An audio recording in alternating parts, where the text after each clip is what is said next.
Las esposas me cortaron la circulación. El metal frío me mordía las muñecas mientras me empujaban hacia la camioneta blanca.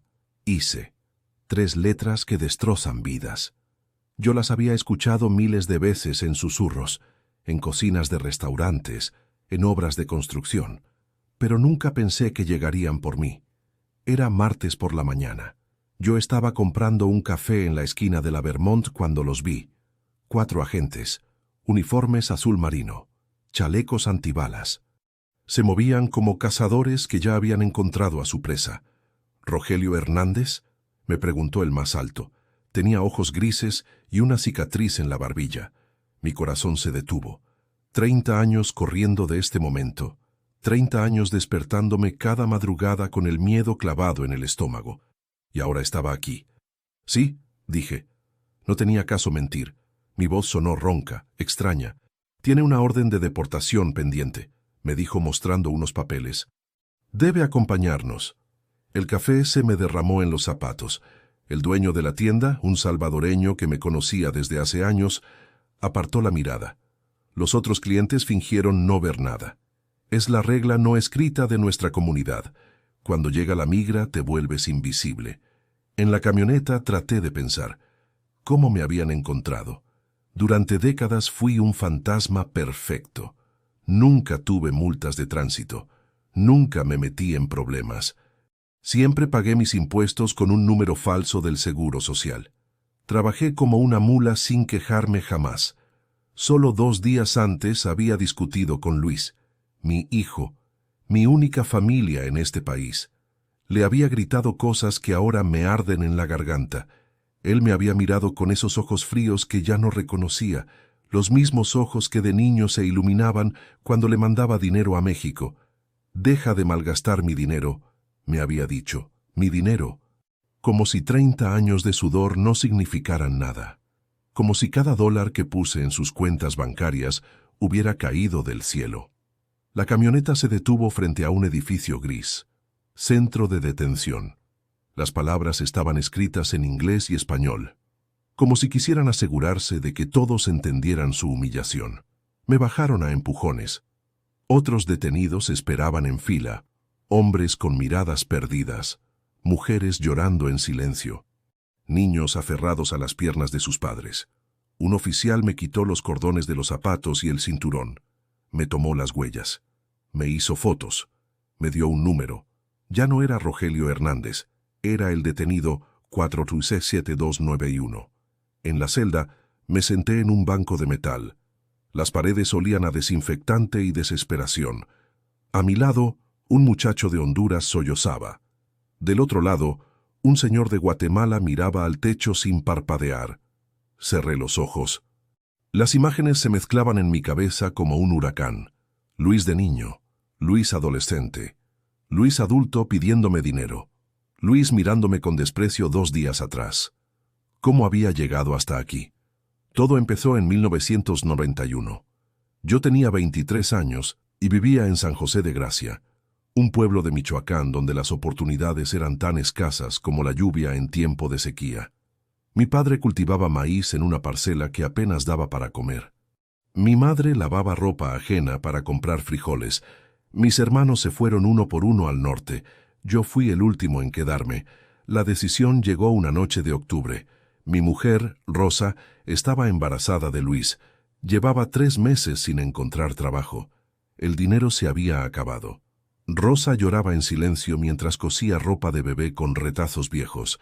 «Ve tú también», me dijo mi madre. «Aquí no hay futuro para el niño». El coyote me cobró $800 que tuve que pedir prestados. Se llamaba Chuy y tenía dientes de oro. 3 días caminando, me dijo. «Lleva poca agua para que no peses mucho». Salimos de Tijuana un domingo al amanecer. Éramos 12 hombres. Yo era el más joven. El mayor tenía 60 años y tosía cada 5 minutos. Nadie hablaba. Solo caminábamos. El desierto es silencio puro. Los primeros kilómetros parecían fáciles. Pero cuando el sol subió, entendí por qué le dicen la tumba de los mojados. La sed te come la garganta. El calor te cuece la piel. Los pies se llenan de ampollas que revientan y se vuelven a llenar. El segundo día perdimos al señor que tosía. Se quedó atrás. Chuy dijo que no podíamos esperarlo. El desierto no perdona, murmuró. Seguimos caminando. Yo me volví una sola vez. Lo vi sentado en una roca, con la cabeza entre las manos. El tercer día, llegamos a una carretera. Una camioneta pick-up nos recogió. Nos acomodaron como ganado en la parte de atrás. Respiré por primera vez en 72 horas, cuando vi las luces de Los Ángeles brillando en la distancia. Mi primo Aurelio me recibió en una casa de Pico Union. 10 personas vivíamos en 2 cuartos. Yo dormía en el piso de la sala. Pagaba $100 de renta y 50 de comida. El resto lo mandaba a México. El primer trabajo fue en una cocina de comida china. 14 horas lavando platos. Las manos se me pelaron de tanto jabón. El chef gritaba en cantonés. Yo no entendía nada, pero entendía los gritos. Ganaba $4 la hora, sin documentos, sin quejas, sin derechos. Los años pasaron como un sueño borroso. Construcción en el día, limpieza en la noche, sábados y domingos trabajando en jardines de casas ricas en Beverly Hills. Señoras que me hablaban como si fuera sordo, porque no hablaba inglés. Yo sonreía y seguía podando sus rosas. Luis nació en México mientras yo juntaba dinero para traerlo. Rosa me mandaba fotos por correo. Mi hijo crecía sin mí, sus primeras palabras, sus primeros pasos. Todo me llegaba en cartas que leía hasta romperlas de tanto doblarlas. Cuando Luis cumplió 18, conseguí que se casara con una ciudadana americana. Una muchacha de Guadalajara que ya tenía papeles. Le pagué $5,000. Fue mi mejor inversión, o eso creía. Luis llegó a Los Ángeles en el 2009. Joven, legal, con futuro. Todo lo que yo nunca tuve. Le conseguí trabajo. Le enseñé a manejar. Le abrí cuentas de banco a su nombre porque yo seguía siendo un fantasma sin papeles. Es para protegerte, papá me decía. Si algo pasa, no pueden quitarte lo que está a mi nombre. Yo le creí. ¿Cómo no creerle a tu hijo? Puse todo a su nombre. La casa que había comprado con 20 años de ahorros, los carros, las cuentas bancarias. Todo, durante años, funcionó perfecto. Luis manejaba el dinero, yo trabajaba. Vivíamos juntos como padre e hijo. Él salía con muchachas americanas. Yo veía televisión en español y soñaba con el día que pudiera regresar a México como un hombre exitoso. Pero algo cambió cuando Luis cumplió 30 años. Empezó a hablar diferente, a mirarme diferente, como si mi acento lo avergonzara, como si mis manos callosas fueran una mancha en su nueva vida americana. No traigas a tus amigos mexicanos acá, me decía. Habla más bajito cuando haya visitas. Yo me tragaba las palabras. Era mi casa, comprada con mi sudor, pero él tenía los papeles. Legalmente, todo era suyo. La prisión no siempre tiene barrotes. A veces son los papeles que firmas con amor. Los primeros síntomas fueron pequeños, como cuando empiezas a enfermarte y no sabes por qué te duele el cuerpo. Luis dejó de preguntarme cómo había estado mi día. Dejó de invitarme a cenar en la cocina. Empezó a traer a su novia americana, Jennifer, que me saludaba con una sonrisa falsa y hablaba de mí en tercera persona. ¿Tu papá va a estar aquí todo el fin de semana?, le preguntaba a Luis, como si yo fuera sordo, como si no entendiera inglés después de 30 años escuchándolo. Yo me iba a mi cuarto y cerraba la puerta. Veía telenovelas mexicanas con el volumen bajo para no molestar. Cenaba frijoles refritos de lata y tortillas que compraba en el mercado de la esquina. La casa se había vuelto tan silenciosa que el ruido del refrigerador me parecía un rugido. Las noches eran las peores. Me acostaba a las 9, pero no dormía hasta las 3 de la madrugada. Pensaba en Rosa, mi esposa, muerta de cáncer hacía 5 años mientras yo trabajaba 2 turnos para pagar su tratamiento en México. Pensaba en mis padres, enterrados en el Panteón de San José de Gracia sin que yo pudiera despedirme. Pensaba en todos los años que había sacrificado por este momento que se suponía sería dulce. Un viernes por la noche, escuché a Luis hablar por teléfono en la sala. Estaba discutiendo con alguien sobre dinero. Yo me asomé por la rendija de la puerta. No es mi culpa que él no tenga papeles, decía. Yo no le pedí que pusiera todo a mi nombre. Fue su decisión. Mi sangre se heló. ¿De quién hablaba? ¿De mí? No puedo echarlo de la casa porque es mi papá, continuó. Pero tampoco puedo seguir manteniendo a un hombre de 50 años que gana dinero de jardinero. ¿Dinero de jardinero? Como si cortar el pasto de casas de millonarios fuera algo vergonzoso. Como si él no hubiera crecido con ese dinero de jardinero. Como si su universidad, sus carros, su ropa, todo no hubiera salido de mis manos llenas de tierra. Cerré la puerta en silencio. Me senté en la cama y por primera vez en 30 años lloré como un niño. No de tristeza, de rabia, de una rabia tan grande que me llenó el pecho como agua hirviendo. Recordé el día que Luis llegó a Los Ángeles. Tenía 19 años y los ojos brillantes de quien cree que el mundo le debe todo. Yo trabajé turnos dobles durante un mes para comprarle ropa nueva. Le presenté a todos mis contactos. Le enseñé cómo moverse en una ciudad que no perdona a los débiles. Gracias. Papá me había dicho entonces, algún día te voy a devolver todo esto. Ahora entendía que su idea de devolverme todo era dejarme vivir en la casa que yo mismo había pagado, como un huésped indeseable, como un fantasma que no se da cuenta de que ya está muerto. Los fines de semana eran torture. Jennifer se quedaba a dormir. Ellos cocinaban en la cocina mientras yo comía sobras en mi cuarto. Escuchaba sus risas atravesar las paredes. Hablaban de planes de futuro, de casarse, de comprar una casa más grande. Nunca mencionaban qué iba a pasar conmigo. Una mañana encontré papeles en la mesa del comedor. Luis había estado viendo casas en Pasadena, casas caras, casas blancas con jardines perfectos donde un jardinero mexicano de 56 años no tendría lugar. Esa noche, mientras Luis dormía, revisé los estados de cuenta de las cuentas bancarias. Todo estaba a su nombre, pero yo conocía cada depósito. 30 años de cheques. 30 años de overtime. 30 años de no comprarme ropa nueva para que esas cuentas crecieran. Había $200,000, el precio de mi vida entera. Luis se había vuelto americano de la peor manera. Había aprendido que el dinero es más importante que la familia, que los papeles valen más que la sangre, que un padre es un problema que se resuelve, no un tesoro que se cuida. Yo había cruzado el desierto para darle un futuro. Él estaba usando ese futuro para borrarme del presente.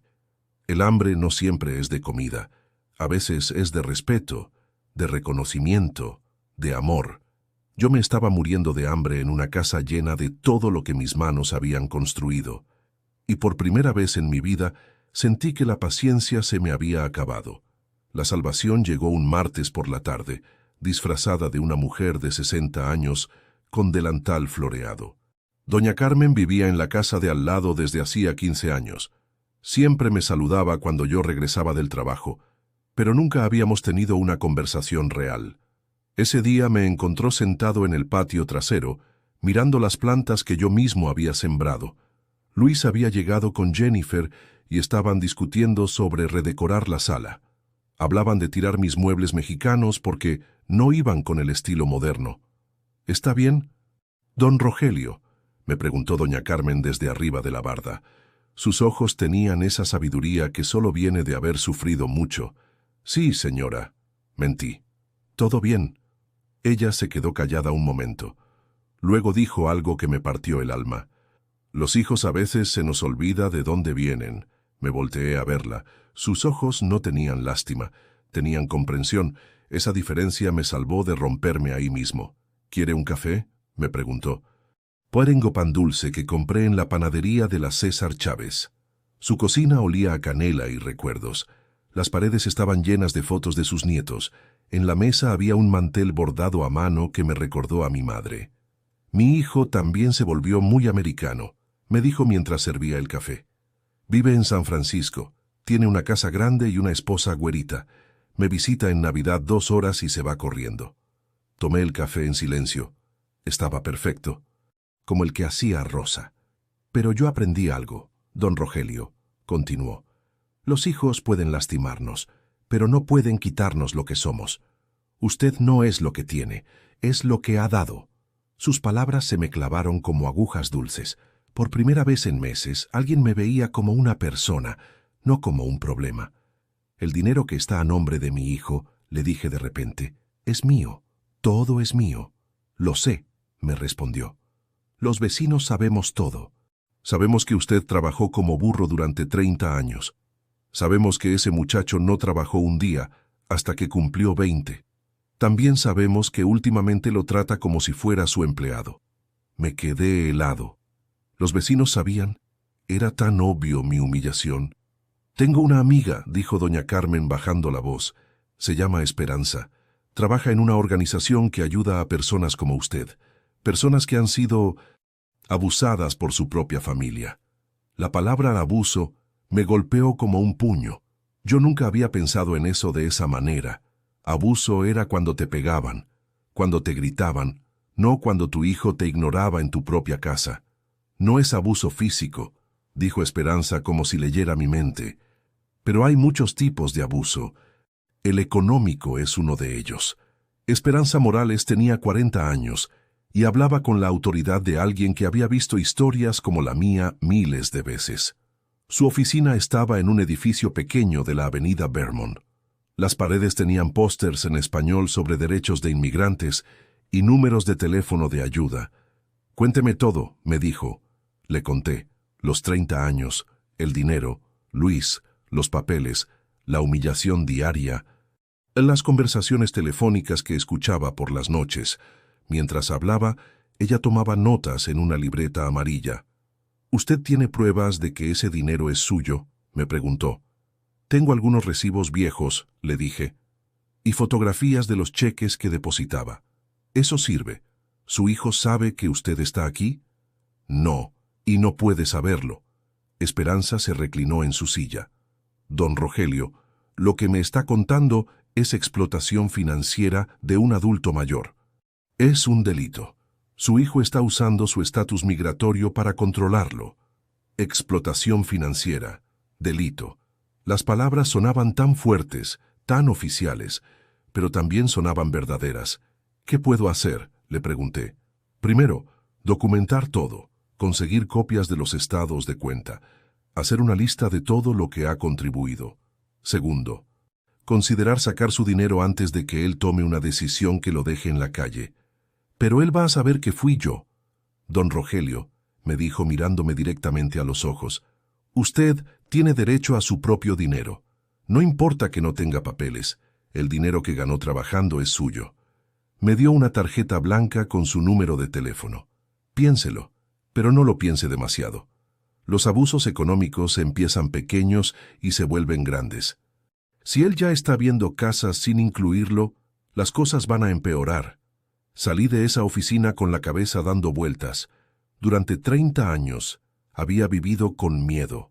Miedo a la migra, miedo a perder el trabajo, miedo a no enviar dinero a México, pero nunca había tenido miedo de mi propio hijo. Ahora sí lo tenía. Esa noche, mientras Luis cenaba con Jennifer en la cocina, yo me quedé en mi cuarto mirando la tarjeta de Esperanza. En el reverso había una frase escrita a mano. El valor no es no tener miedo, es actuar a pesar del miedo. Por primera vez en meses, pensé que tal vez no todo estaba perdido, pero también sabía que si daba este paso, no habría vuelta atrás. La decisión llegó un viernes por la noche. Luis estaba en el teléfono otra vez, pero esta vez no se molestó en bajar la voz. Hablaba con Jennifer sobre la casa de Pasadena. Habían puesto una oferta. Necesitaban el dinero del depósito para el lunes. Voy a sacar todo mañana, le decía. Mi papá no va a saber hasta que sea demasiado tarde para detenerme. Esas palabras me cayeron como un rayo. Todo mañana, mi dinero, mi vida entera. Se la iba a llevar como quien se lleva la basura el día de recolección. Me vestí en silencio. Saqué de mi cartera la tarjeta que Luis me había dado años atrás. La tarjeta del banco. Mi nombre no estaba en ella. Pero yo conocía el número de cuenta de memoria. Lo había repetido miles de veces cuando hacía depósitos. Salí de la casa como un ladrón. Era extraño. Iba a robar mi propio dinero. El banco abría a las 9. Yo llegué a las 8:30. Me senté en mi carro viejo, un Honda Civic del 98 que había comprado de segunda mano, y esperé. Las manos me temblaban. En 30 años nunca había hecho algo así. Nunca había desobedecido a mi hijo. Cuando abrieron las puertas, Entré directo al escritorio de los cajeros. La muchacha que me atendió era joven, latina, con acento de El Salvador. «¿En qué le puedo ayudar?», me preguntó. «Quiero sacar dinero», le dije mostrando la tarjeta. «¿Cuánto?», respiré profundo. «Todo». Sus ojos se abrieron. «¿Todo, todo?». «Sí, todo». Ella tecleó en su computadora. «Señor, hay $200,000 en esta cuenta. Para retirar esa cantidad necesito autorización de mi supervisor». Mi corazón se aceleró. «¿Hay algún problema?». «No, no hay problema. Solo es protocolo para cantidades grandes». El supervisor era un hombre gordo con corbata roja. Me hizo preguntas. ¿Por qué quería todo el dinero? ¿Para qué lo iba a usar?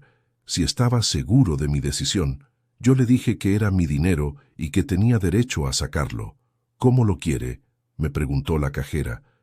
«En efectivo». Ella y el supervisor se miraron.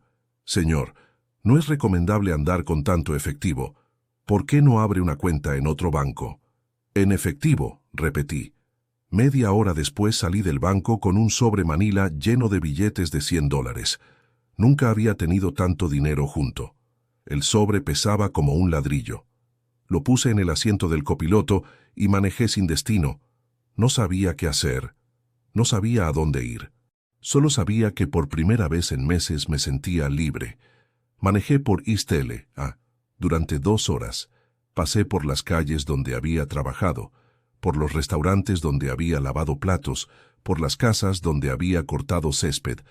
Todo se veía diferente ahora que llevaba mi vida entera en un sobre. Al mediodía me detuve en un McDonald's para pensar. Pedí un café y me senté en una mesa junto a la ventana. El sobre estaba en mi regazo. Cada tanto lo tocaba para asegurarme de que seguía ahí. Mi teléfono sonó. «Luis, ¿dónde está?», me preguntó. Su voz sonaba tensa. «Trabajando», mentí. «Trabajando un sábado». «¿Desde cuándo?». «Desde siempre. Tú no te das cuenta porque duermes hasta tarde». Silencio. Luego, «¿Has visto mi tarjeta del banco?». «No la encuentro». Mi sangre se heló. «No. ¿Para qué la necesitas?». «Tengo que hacer un depósito», mintió él también. «Búscala bien». «Debe estar por ahí». Colgué el teléfono. Sabía que tenía pocas horas antes de que descubriera lo que había hecho. Tal vez menos. Manejé hasta el hotel más barato que pude encontrar. Un motel en la calle Sunset que cobraba $40 la noche. El cuarto olía a cigarrillos viejos y desinfectante. Había manchas en la alfombra y las cortinas estaban rotas. Pero era mío. Por primera vez en meses, estaba en un lugar donde nadie me iba a humillar. Escondí el dinero debajo del colchón. Me acosté en la cama y por primera vez en años dormí profundo. El domingo desperté con el sonido de mi teléfono. 30 llamadas perdidas de Luis. 20 mensajes de texto. Al principio eran preguntas, luego súplicas, luego amenazas. «Papá, ¿dónde está? Necesito hablar con usted urgente. Por favor, llámeme». «¿Qué hizo con el dinero?». «Esto es un error. Ese dinero no es suyo.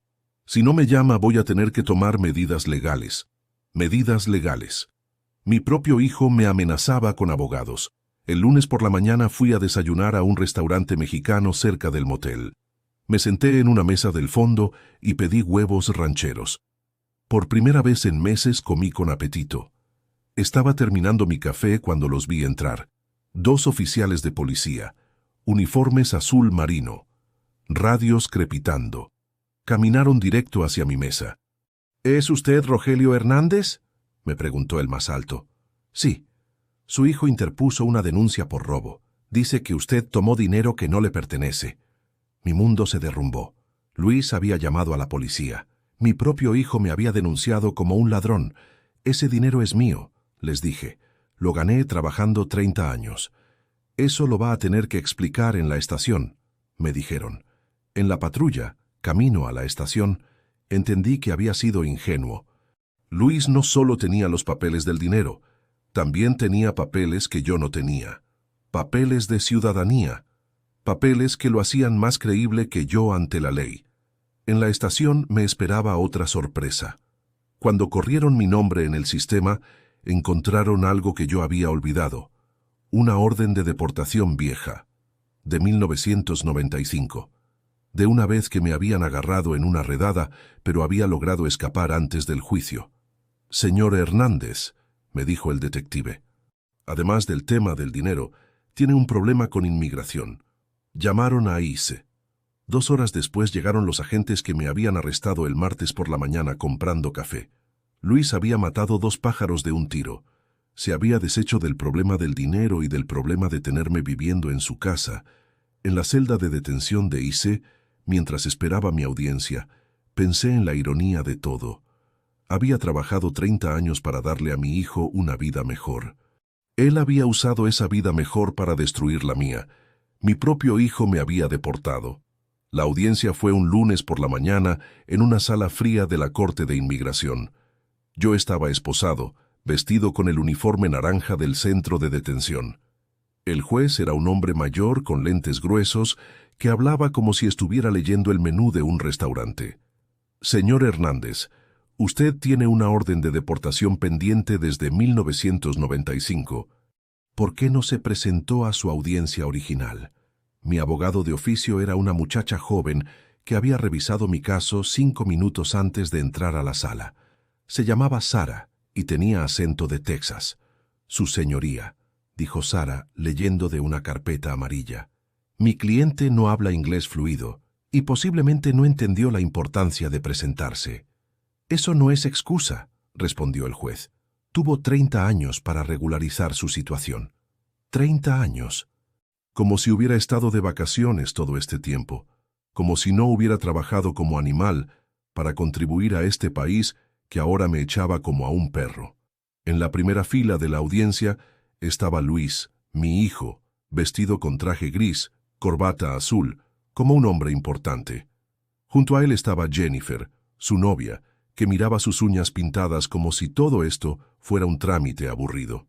Cuando nuestros ojos se encontraron, Luis apartó la mirada. Ni siquiera tuvo el valor de sostenerme la vista. «¿Tiene algo que decir en su defensa?», me preguntó el juez. Sara me tocó el brazo. Me había dicho que no hablara mucho, que dijera solo lo necesario, que no me pusiera emocional. Pero 30 años de silencio se me rompieron en ese momento. «Su señoría», dije levantándome, «yo llegué a este país con las manos vacías. Trabajé todos los días que Dios me dio salud. Pagué impuestos con un número falso del Seguro Social. Nunca le robé a nadie, nunca le hice daño a nadie. Mi único crimen fue amar demasiado a mi hijo». «Siéntese, señor Hernández», me dijo el juez. «No he terminado», continué. «Ese dinero que mi hijo dice que le robé es mío. Cada dólar salió de mis manos. Cada centavo salió de mi sudor. Yo se lo di a él para protegerlo, y él lo usó para controlarme». Sara me jalaba del brazo para que me sentara. Luis tenía la cara roja. Jennifer susurraba algo en su oído. «Su hijo interpuso una denuncia por robo», dijo el juez. «Eso está fuera de mi jurisdicción. Yo solo estoy aquí para el tema migratorio». «Mi hijo me denunció para deshacerse de mí», dije. Él sabía que si llamaba a la policía iban a encontrar mi orden vieja. Lo planeó todo. «Eso no es cierto», gritó Luis desde su asiento. El juez golpeó su martillo. «Orden en la sala, señor Hernández Jr. Usted no está autorizado a hablar». Pero Luis ya se había levantado. «Su señoría, mi padre está mintiendo. Él tomó dinero que legalmente está a mi nombre. Yo solo hice lo que cualquier ciudadano haría. Reporté un crimen». «Cualquier ciudadano», repetí yo. «Cualquier ciudadano reporta a su propio padre». «Usted no es mi padre», me gritó Luis. «Un padre no roba a su hijo». Sus palabras me atravesaron como balas. «Yo no soy tu padre. ¿Quién te crees que eres? ¿Quién cargó bultos de cemento para que tú pudieras ir a la universidad? ¿Quién trabajó turnos dobles para que tú tuvieras todo lo que yo nunca tuve?» «Orden», gritó el juez golpeando el martillo repetidas veces. La sala se quedó en silencio. Luis estaba de pie, temblando de rabia. Yo estaba de pie, temblando de dolor. Entre nosotros había 30 años de historia que se desmoronaban como un edificio viejo. «Señor Hernández», me dijo el juez, «siéntese inmediatamente o será removido de la sala». Me senté. Pero algo había cambiado dentro de mí. Por primera vez en mi vida, había dicho la verdad completa. sin miedo, sin disculpas, sin vergüenza. Su señoría, dijo Sara tratando de arreglar el desastre, mi cliente está bajo mucho estrés emocional.